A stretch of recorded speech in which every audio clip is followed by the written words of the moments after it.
Good morning everyone, আমি সৌমি আর আমার চ্যানেলের আরও একটি নতুন ব্লগে আপনাদের সবাইকে স্বাগত।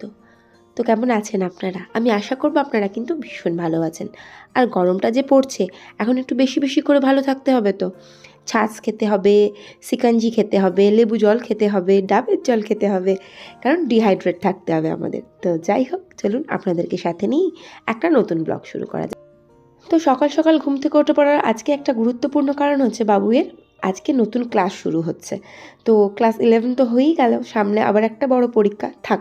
পরীক্ষার কথা এখন আর বলবো না, সবে বেচারা আইসিএসসি দিয়ে উঠেছে, আর সামনে আইএসসি। বাদ দিন, এখন 2 বছর বাকি আছে। তো যাই হোক, আজকে বাবুই সোজা চলে গেছিলো রাতের বেলা ওই ঘরে শুতে, আর সেই জন্য আমিও সুযোগ পেয়ে গেলাম সকালবেলা উঠেই বিছানা তুলে ফেলার। তো যেহেতু বাবু স্কুল যাওয়া শুরু হলো, আর আমার এক্সট্রা কাজ শুরু হলো যে আমাকে সকালবেলা উঠে টাইমের মধ্যেও ব্রেকফাস্ট মানে টিফিনটা রেডি করা। আর ব্রেকফাস্ট বলতে ওই একটুখানি হয়তো সকালবেলা ওই কর্নফ্লেক্স তো খাবে না, তো কমপ্ল্যান হয়তো খেয়ে যাবে। তো সেই সমস্ত কাজগুলো এক এক করে আমাকে এবার থেকে কমপ্লিট করতে হবে। তো উঠে আমি আগে দুধটা বসিয়ে ফেলেছিলাম, কারণ দুধটা তাড়াতাড়ি একটু ঠান্ডা হতে লাগবে। আর গরম বাটিটাই ধরে নিয়েছি, তাই একটু গরম লাগলো বই কি, খুব নয় তবে একটু লেগেছে। তো ওই শীতকালে তো বাটিটা গরম হয় না, আমি ডাইরেক্ট ধরে ফেলতে পারি ইন্ডাকশানে বসালে, সেই অভ্যাসটা এখনও যায়নি। তো রান্নাঘরটা আপনারা তো জানেন আমার বেশ ছোটো মতন, তাই জিনিসপত্রগুলো সরিয়ে না দিলে ভালো করে না কাজ করতে একটু অসুবিধাই হয়। তো আমি একদম সঙ্গে সঙ্গেই দুধটা গরম করে ইন্ডাকশানের জায়গায় রাখলাম। আর করলাম কি, আজকে বলেছিলাম ওকে আমি যে আলুর পরোটা করে দেবো, কিন্তু সকালবেলা না সেটা একটু চাপ হয়ে যাচ্ছিল করা, তাই জন্য ঠিক করলাম একটুখানি লুচি তরকারি করে দিই, এটা একটু বেটার হতো আমার পক্ষে। তো আমার না ময়দাটা সকালবেলা আমি একটু দই দিয়ে মাখলাম, কারণ আমার কনফিউশন লাগছিল যে লুচিটা নরম হবে, তো সেই জন্য বেচারা যদি খেতে না পারে, যদি শক্ত হয়ে যায়। তো সেই জন্য আমি দই, চিনি, লবণ অ্যাকচুয়ালি যা যা দেয় সব দিয়ে ময়দাটা আমি মেখে একদম সেট করে সাইড করে দিলাম। আর তারপরে একটুখানি আলু চচ্চড়ি বসিয়ে দিলাম।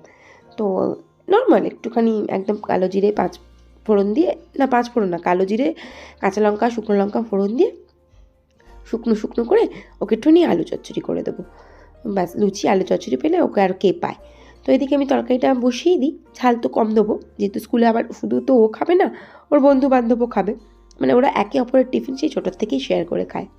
তো এদিকে ওর তরকারিটা বসিয়ে দিয়ে ও কমপ্লেন খেয়ে যাবে, সেই কমপ্লেনটা আমি করলাম কি গুলে দেওয়ার জন্য এলাম।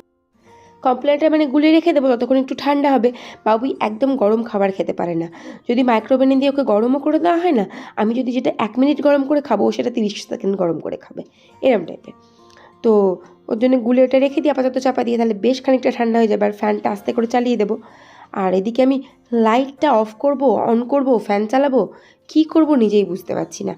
এতদিন ঘরেতে আছি, ফ্যানের সুইচ, লাইটের সুইচ আমি ভুলে যাই। আর এই যে তরকারিটা আমি বসিয়েই দিয়েছিলাম, আর তারপরে ঝমঝম করে লুচিগুলো বেলে নেবো।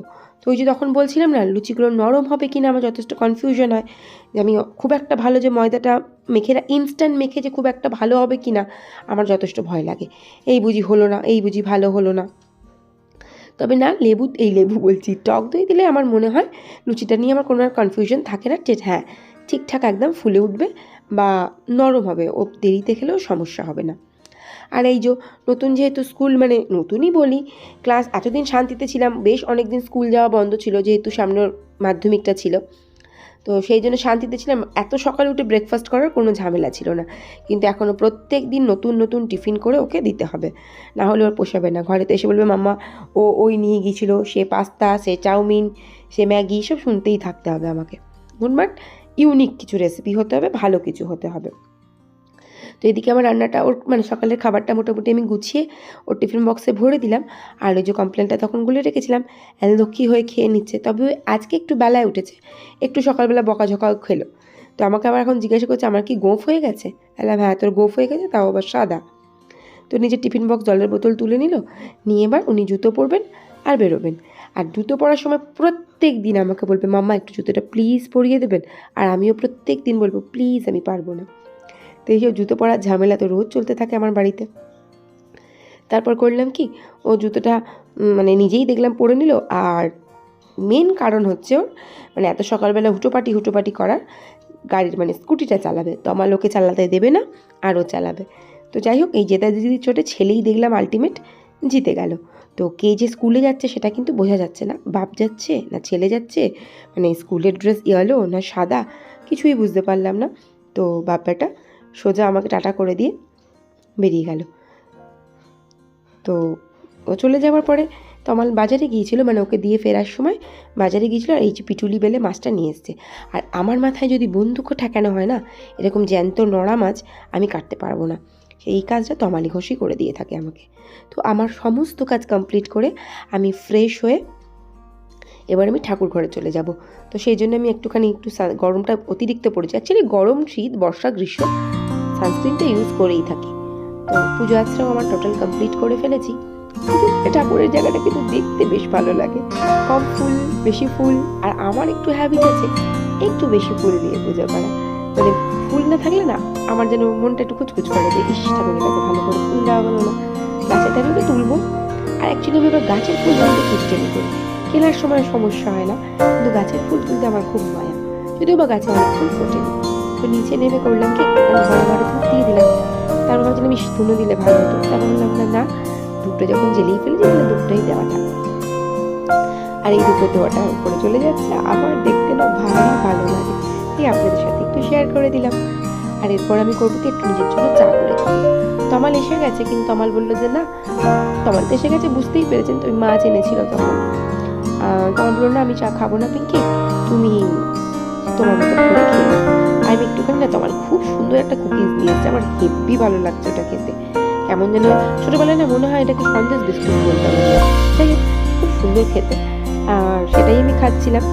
আর তারপরে একটুখানি নিজের জন্য চা করে নিলাম, লিকার চায়ের আর কি ঝামেলা। তো যদিও আমি লুচি করেছি সবার জন্য, আমি কিন্তু লুচি খাবো না বাবা, ভেবেই রেখেছি।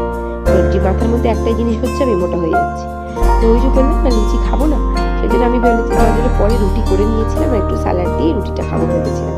তো চা খাওয়া কমপ্লিট করার পর অনেকক্ষণ সময় চলে গেছে, একটুখানি শুয়ে শুয়ে ফোনটাই ঘাটছিলাম, তার বললাম না খেয়ে নি, খিদেও পাচ্ছে। আর আজকে রান্না বলতে আমি আজকে একটু শুক্তো করবো, কিন্তু আই এম সো সরি, আমি না ওই রেহান ব্লগের ওই ভাইকে আমি বলেছিলাম শেয়ার করব, কিন্তু আজকে আর আমি শেয়ার করলাম না, আমি ওই দেখি পরের দিনকে শেয়ার করে দেবো। অ্যাকচুয়ালি আজকে আমার মুড ছিল না শেয়ার করার সেভাবে, আর সাথে থেকেও বড় কথা আমার মিক্সিটা কাজ করছিল না, ডিস্টার্ব করছিল, আর এই সর্ষেটা না আমি শিলে বেটেছিলাম, ওই জন্য আমার আরও মুড খিচড়ে গেছিলো। তোর কি বিশ্রী বেলি আমি, মানে জঘন্য, অত্যন্ত জঘন্য। ওই বেলার মানুষকে দেখানো যায়, বেলা বলছি বাটা।